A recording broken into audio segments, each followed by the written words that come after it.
मैं जा रहा हूँ। I am going. अरे का ब्यासी का पढ़ता रहो? इंग्लिश स्पीकिंग कोर्स कर रहे हैं, नहीं मालूम है? जेकरा खातिर पढ़ता रहू तो शादी करके ससुरा गई। क्या बात करते रहे? ऐसा नहीं हो सकता है। तो अब तो इंग्लिश पढ़े आवता नु, तनी मैसेज खोल के देख तो का लिखल बिया। रुक, पूछू बेबी।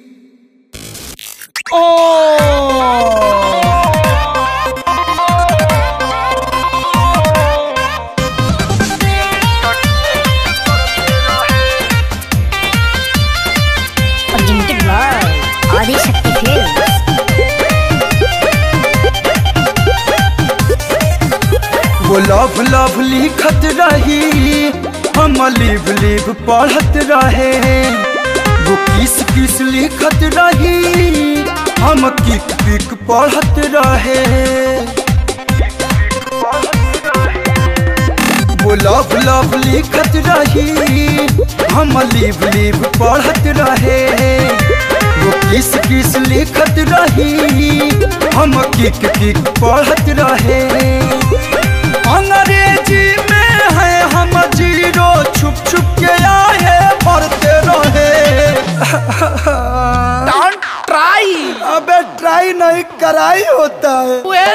वो शादी करके चल गई ससुरा, हम इंग्लिश का कोर्स करते रहे।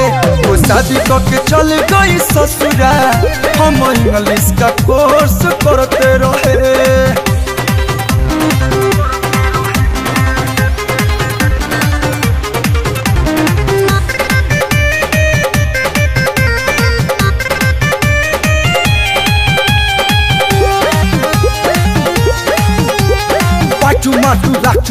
अरे डिप्रेशन में जा रहा है।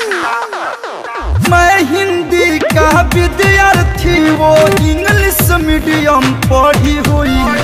उसका लिखा समझ न पाया, यही से खटिया खड़ी हुई। मैं हिंदी का विद्यार्थी, वो इंग्लिश मीडियम पढ़ी हुई। उसका लिखा समझ न पाया, यही से खटिया खड़ी हुई। मुझसे पट गई है, देख कर सारे फ्रेंड जरते रहे। How are you?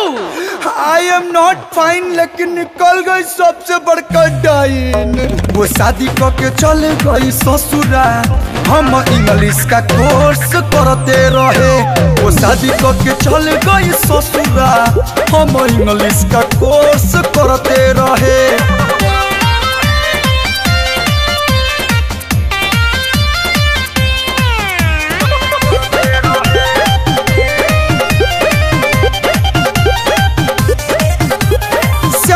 देहाती को पाकर वो सुना है बहुत खुश है। आंसू का भाई पलू दीवाना आज भी मायूस है।